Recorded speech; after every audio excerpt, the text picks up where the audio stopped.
ఆ, ఆయన ఈరోజు సుదీర్ఘంగా మరోసారి ఒక సెలెక్టెడ్ మీడియా ముందు ఆయనకున్న ఆక్రోశాన్ని అంతా వెళ్ళగక్కారు. ముఖ్యంగా ఎప్పుడు మాట్లాడేది ఏమన్నా కొద్దిగా డిఫరెంట్గా ఉంటే మనం కూడా డిఫరెంట్గా చేయవచ్చు. కాకపోతే ఏంటంటే కొద్దిగా వర్షంలో కొద్దిగా ఆయన ఈ మధ్య కొద్దిగా చలుక్తులు కూడా విసురుతున్నారు కాబట్టి ఆ, మనం కూడా మాట్లాడుకోవాల్సిన అవసరం ఉంది. ఒకటి, యథావిధిగా రెడ్ బుక్ రాజ్యాంగం రాష్ట్రంలో అసలు శాంతి భద్రతలు అధపాతాళానికి వెళ్ళిపోయాయి. కక్షపూరితంగా వ్యవహరిస్తుంది ప్రభుత్వం. ప్రతిపక్షాల గొంతు నొక్కేస్తుంది. ముఖ్యంగా జగన్మోహన్ రెడ్డి గారి గొంతు నొక్కేస్తుంది. జగన్మోహన్ రెడ్డి గారిని ఎక్కడికి వెళ్ళనివ్వడం లేదు, ఆంక్షలు పెడుతుంది. పోలీసులను అడ్డం పెట్టుకొని తన కోసం వచ్చేటటువంటి కార్యకర్తల్ని ఎక్కడికక్కడ కట్టడి చేస్తున్నారు. ఒకవేళ అవన్నీ దాటుకుని వస్తే గనక చిత్ర విచిత్రమైన కేసులు పెడుతున్నారు.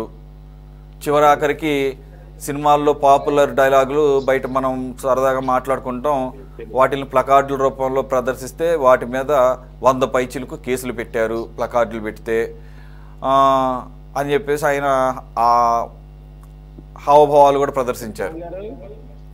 అంతేకాదు వార్నింగ్లు కూడా ఇచ్చారు యథావిధిగా. మేము ఈసారి కనుక అధికారంలోకి వస్తే కాదు వస్తున్నాం మేము, ఇంకెంత కళ్ళు మూసి తెరిస్తే ఒక 3 సంవత్సరాలు గడిచిపోతుంది. మరి ఆయన ఉద్దేశం 4 years అయితే 5th year పెద్ద కౌంట్ చేయాల్సిన అవసరం లేదు, ఎలక్షన్ మూడ్లోకి వెళ్ళిపోతాం అనేది ఆయన ఉద్దేశం. ఏమో మొదటి నుంచి కూడా ఆయన ఇప్పుడు 1 year అయిన తర్వాత కూడా 3 years అంటున్నారు, 1 year బ్యాక్ కూడా 3 years అని అన్నారు ఆయన. మరి ఆయన ఎందుకు 3 years అంటున్నారు అర్థం కాదు. సో మేము వస్తున్నాము, వస్తే మీ పరిస్థితి ఏంటి, ఇంకా నేనేమన్నా మంచోడేమో, నా మాట కూడా వినరు నా కార్యకర్తలు నేతలు.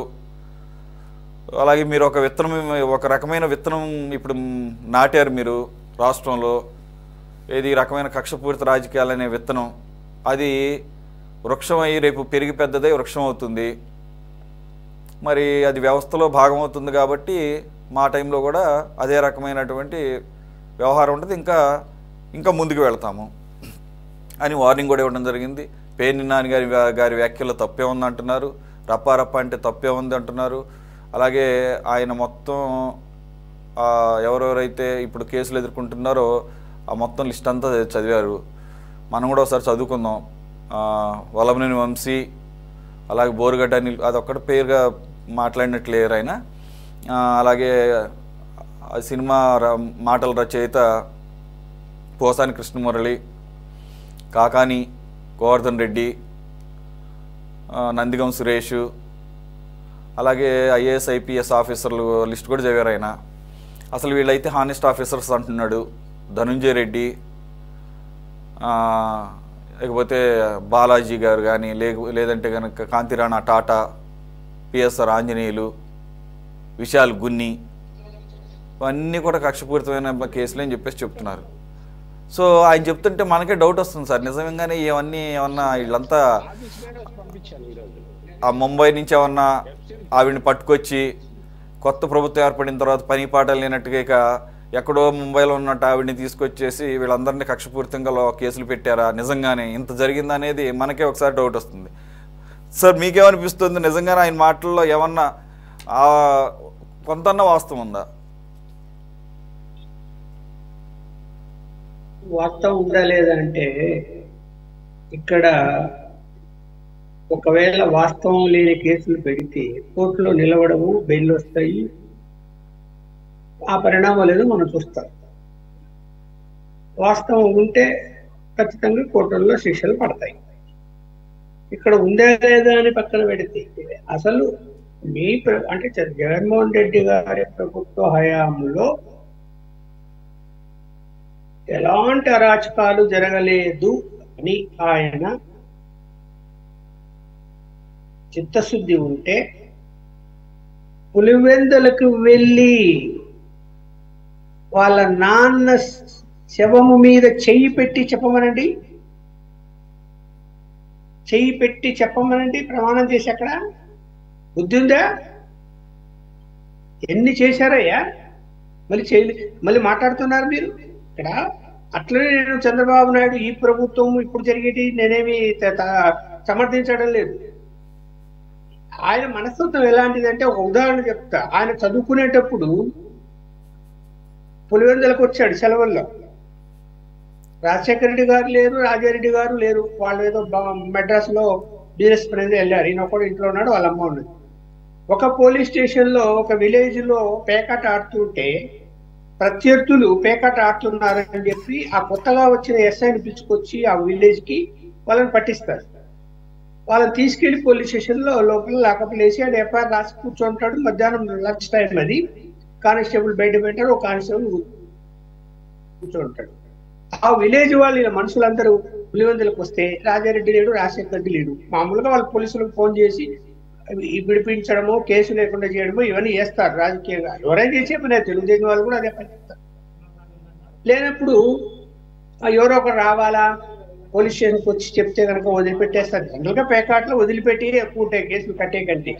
కాకపోతే ఆయన ఎస్ఐ కొత్తవాడు కాబట్టి కొత్త ఉత్సాహంతో కేసు కట్టేసి కూర్చున్నాడు. అప్పుడు వాళ్ళ మదర్ ఈయన పంపించింది జీపులో, పోవయాన్ని వెళ్ళి అక్కడ పోలీస్ స్టేషన్ లో పోయి చెప్పిన వేసేదంటే ఈ జగన్మోహన్ రెడ్డి గారిని జీపులో కూర్చోబెట్టుకుని ఆ పోలీస్ స్టేషన్ పోతారు. పోయిన తర్వాత అక్కడ పోలీస్ స్టేషన్ లో ఎస్ఐ కూర్చొని ఉంటాడు. పోయి కూర్చొని ఒక 10 మందితో పోయి కూర్చొని సెల్లో ఉండే వాళ్ళందరినీ పంపించేయి, పేకాట పెద్ద కేసా, వాళ్ళంతా మా మనుషులు అని చెప్పి ఆర్గ్యుమెంట్ చేస్తాడు అతనితో. అయ్యా బాబు, నేను కేసు కట్టాను, నాకు తెలియదు, చూడండి ఎఫ్ఐఆర్, ఇప్పుడు నేను ఇరకపోతా, నేను సస్పెండ్ అయితే అలా పంపిస్తే అంటే ఆ ఎస్ఐని ఆ కుర్చీకి కట్టేసి తాళాలు తీసుకొని ఆ సెల్లో ఉన్న వాళ్ళని పిలుచుకొని జీపులో ఎక్కించుకొని వాళ్ళ విలేజ్ లో వదిలిపెట్టేసి మళ్ళీ పులివెందులకు పోయాడు. అంటే ఆయన మనస్తత్వం అలాంటిది. అంటే వాళ్ళ మనుషుల కోసము ఏమైనా చేస్తారు, చట్టం లేదు, ఏమీ లేదు. ఒక సిఐని ఒక పోలీస్ స్టేషన్ లో ఒక చెట్టుకు పోలీస్ స్టేషన్ వెనక ఓవర్ నైట్ రాత్రంతా కట్టేశారు ఒకసారి. పులివెందుల మనుషులు, రాజశేఖర రెడ్డి మనుషులు అలాంటి జీర్ణించుకోలేనటువంటి, అంటే మనం చేస్తే తప్పు కాదు, అవతల చేస్తే తప్పు అనేటువంటి విధానం వస్తుంది. ఇప్పుడు ఆయన ఏమంటున్నాడు, మళ్ళీ మేము వస్తాం, మీ సంగతి చూస్తాం, ఒకవేళ నేను చెప్పినా మా కార్యకర్తలు ఇండ్రు అంటే అంటే అంటే ఏం దాని అర్థం ఏంటి? అదేమన్నా మీ సొంత ఊరా, లేకపోతే మీ ఇల్లా? ప్రభుత్వము, వ్యవస్థ, పోలీసులు, ప్రజాస్వామ్యము, కోర్టులు, లాయర్లు అంటే కొట్టేస్తారా మీరు అధికారంలోకి వస్తే? ఎవరిని పట్టే వాడిని అంటే నువ్వు చెప్పిన కూడా వాళ్ళు వినకుండా వచ్చి ఇళ్ళ మీద పట్టి అందరినీ కొట్టేస్తారా? మొత్తం తెలుగుదేశం వాళ్ళు ఎవడో కానీ ఆడ కనపడితే ఆడ కొట్టేస్తారా? అయ్యా బాబు, నువ్వు చంద్రబాబు నాయుడు గారు రాష్ట్రం విడిపోయిన తర్వాత ముఖ్యమంత్రి అయినప్పుడు ఆయన పరిపాలనలో నువ్వు ప్రతిపక్ష నాయకుడుగా ఉన్నావు. ఆయన పరిపాలనలో నువ్వు ప్రతిపక్ష నాయకుడుగా ఉన్నప్పుడు ఎన్ని కేసులు పెట్టారే మీ మీద, వైఎస్ఆర్సీపీ వాళ్ళ మీద? ఎన్ని హరాస్మెంట్ చేశారే చెప్పు చూద్దాం, ఎన్ని పెట్టారు?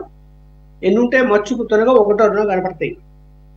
ఇప్పుడు ఎందుకు తెలుగుదేశం వాళ్ళకు కూడా, అంటే కూటమి ప్రభుత్వం కూడా ఇలా వెళుతూ ఆ దారిలో వెళ్తున్నది అంటే నువ్వే నేర్పింది ఆ విద్య.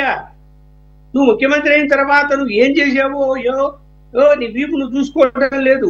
అరే ఎంతమంది ఎన్ని విధాలుగా మాట్లాడారు, ఏ విధంగా తిట్టారు, ఏ విధంగా కొట్టారు, ఏ విధంగా దౌర్జన్యాలు చేశారు. ఎందుకు ఓడిపోయావయ్యా?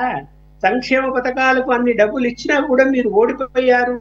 11 సీట్లకు పరిమితం అయింది అంటే మీ దౌర్జన్యాలకు, మీ అవినీతిని జనం అంగీకరించలేదు, దానివల్లే ఓడిపోయారు. ఈ సంక్షేమ పథకాలు పనిచేయలేకపోయినాయి. ఇప్పుడు ఈ కూటమి ప్రభుత్వం కూడా అలాగే వెళ్ళింది అనుకుందాం. వీళ్ళకు కూడా అదే గతి పడుతుంది, నో డౌట్. వీళ్ళు కూడా కొంత పద్ధతి మార్చుకోవాలి. ఏది పడితే అది కేసులు, ఎక్కడ పడితే అక్కడ రెడ్ బుక్ అని మాట్లాడడం. ఇప్పుడు రెడ్ బుక్ అనేది రాసుకోవడంలో నేనైతే తప్పుపడ్డాను దాన్ని, ఎందుకు గుర్తుండదు కాబట్టి ఇదిగో ఎన్నికల ముందు ఈ తప్పు చేశారు పలానా ఆయన పేరు రాసుకుంటా, మేము వచ్చిన తర్వాత మేము వాళ్ళ మీద చట్ట ప్రకారం చర్యలు తీసుకుంటామని చెప్పి నోట్ చేసుకున్నారు అనుకుందాం. రెడ్ అంటే ఏంటి అంటే చంపడం అని అర్థము. ఎంతమంది చంపారు ఇప్పుడు? వచ్చే సంవత్సరం అయింది కదా, చంపారా? ఎవరన్నా చచ్చింటే ఒకరో ఇద్దరో వాళ్ళ యొక్క వ్యక్తిగత తగాదాల వలన చచ్చారు, అంటే మర్డర్లు జరిగాయి. తెలుగుదేశం వాళ్ళని కూడా మర్డర్లు జరిగింది కదా, వైఎస్ఆర్సీపీ వాళ్ళు చంపారు కదా. వ్యక్తిగత కారణాలు కదా అవన్నీ, రాజకీయ కారణాలు కాదు కదా.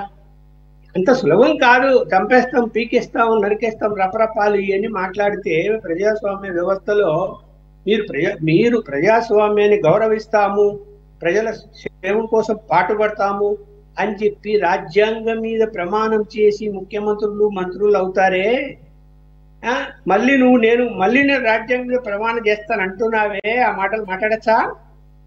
మేము వస్తే ఇలా చేస్తామని నా మాట కూడా ఎన్నోరని మాట్లాడతావా? తర్వాత ఎప్పుడో వదిలేవయ్యా, ఇప్పుడు ముందు నీ మాట వినేటట్టు చూసుకో. అందరూ ఎక్కడ గొడవలు పెట్టుకోకండి, ఎవరిని తిట్టకండి, ప్రశాంతంగా ఉండండి అని చెప్పి పిలుపు ఒకటి. అలాగే చంద్రబాబు నాయుడు గారు కూడా పిలుపు ఇవ్వాలి, దౌర్జన్యాలు వద్దు, అరాచకాలు చేయకండి, తిట్టకండి అని. మీరిద్దరు కూడబలుకొని అందరికీ మీరు ఒక మంచి సిగ్నల్ ఇస్తే అన్ని ఆగిపోతాయి. ఎందుకు తిడతారు, ఎందుకు మాట్లాడుకుంటారు? ఒకరు తిట్టారు కదా అని ఇంకొకరు తిడుతున్నారు, ఆయన తిట్టాడు కదా మళ్ళీ మేము ఇంకొకరు తిడుతున్నారు, ఇంకొకరు మాట్లాడుతున్నారు, ఇంకొకరు దౌర్జన్యం చేస్తున్నారు. ఇప్పుడు సంపాదన విషయంలో రాజకీయ పార్టీలు సంబంధం ఉండదు. ఆవేశం వస్తే ఆడి ఎదురుగా ఎవడున్నా కూడా వాడి జోలికి వస్తాడు, కొడతాడు, తడతాడు, లేకపోతే చంపుతారు. అది జరుగుతున్నది. అది సంపాదన విషయంలో ఎవరు వదిలిపెడతారు? ఎన్ని బెదిరింపులు గతంలో జరగలేదు? జరిగాయి కదా. ఆస్తులు రాయించుకున్నారు, భూములు రాయించుకున్నారు. ఇప్పుడు అలాంటి వాళ్ళు ఉంటారు. ఈ గవర్నమెంట్ లో ఉండరని నేను అంటా, ఎక్కడో ఒకరో ఇద్దరు ఉంటారు అలా చేసేవాళ్ళు. అది చంద్రబాబు నాయుడు గారు కంట్రోల్ చేయాలి, ఎవరు కాదండి. నువ్వు దానికి పిలుపు చంద్రబాబు నాయుడు గారు దౌర్జన్యాలు మానుకో, తిట్లు మానుకో, మీ వాళ్ళందరికి చెప్పు అని చెప్పి నువ్వు అడుగు. అలాగే ముందు మేము కరెక్ట్ గా ఉంటున్నాము, మేమేమి దౌర్జన్యాలు చేయం. ఇప్పుడు చాలా చోట్ల వైఎస్ఆర్సీపీ వాళ్ళు కర్రలు తీసుకొని, ఖడ్గాలు తీసుకొని విన్యాసాలు చేస్తూ, ఇష్టం వచ్చిన భాష మాట్లాడుతూ, తిడుతూ, ఇవన్నీ కరెక్టేనా? కాదు కదా. చేయించాలా? ఇదేమన్నా రౌడీ రాజ్యమా? మళ్ళీ నువ్వే బీహార్తో పోలుస్తున్నావు. అరే బీహార్ పరిస్థితి వేరు. బీహార్లో బిలో పావర్టీ ఉండేది, భయంకరంగా ఉండేది, 70% బిలో పావర్టీ. దాని నుంచి అధిగమించి ముందుకు వచ్చారు. ఇప్పుడు 15 సంవత్సరాలు పట్టింది. అప్పట్లో వాళ్ళకు తినడానికి తిండి లేని పరిస్థితుల్లో దౌర్జన్యాలు, దొంగతనాలు, దోపిడీలు జరిగాయి. దానివల్ల బీహార్ అని పేరు. కానీ బీహార్ ప్రజలు పడే కష్టము, అంటే వర్కర్స్ పని చేసి జీతం తీసుకుంటారే, అంత కష్టం ఎవరైనా చేసే వాళ్ళు ఉన్నారా భారతదేశంలో? మనం ఎందుకు బీహార్ కార్మికులు కావాలా, రండి ఈ ఫ్యాక్టరీ నిర్మాణం జరుగుతుంది, మీరు పని చేయండి, ఈ మిషనరీ దగ్గర పని చేయండి అని కూలీలుగా వాళ్ళని పెట్టుకుంటున్నాం. ఎందుకు పెట్టుకుంటున్నాం? వాళ్ళు కష్టపడతారు. వాళ్ళని ఎందుకు కూలుస్తావా రౌడీలని? Correct sir. ఇప్పుడు కూడా బీహార్ నెగిటివ్ కోణంలో మాట్లాడటం బాగా అలవాటు అయిపోయింది. మీరు మంచి పాయింట్ ఈ సందర్భంగా గుర్తు చేశారు. నిజంగానే వాళ్ళు పడే కష్టం ఏ రాష్ట్రం వాళ్ళు పడరు పాపం. వాళ్ళకి ఎంత తక్కువ ఇచ్చినా గానీ ప్రాణాలు కూడా పోగొట్టుకుంటారు కదా, ఫ్యాక్టరీలలో ప్రాణాలు కూడా పోగొట్టుకుంటున్నారు కదా.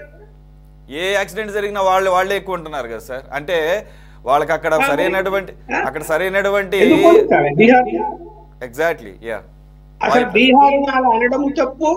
అలాంటి వాళ్ళు మన ఆంధ్రప్రదేశ్ లో ఉన్నారని అంతకన్నా తప్పు. అంత దారుణంగా ఎవరు లేరు ఇక్కడ. అంత దౌర్జన్యంగా చేసి ఒకరికొకరు కొట్టుకుని చంపుకుందంటే వారికి 100 మంది చచ్చిపోయారు. అవును. అయినా ఇప్పుడు ఎప్పుడో ఉన్న సామెతను పట్టుకొని అప్పుడు చెప్తున్నటువంటి బీహారు ఇప్పుడు ఉన్న బీహారు ఒకటి కాదు. అది కూడా గమనించాల్సిన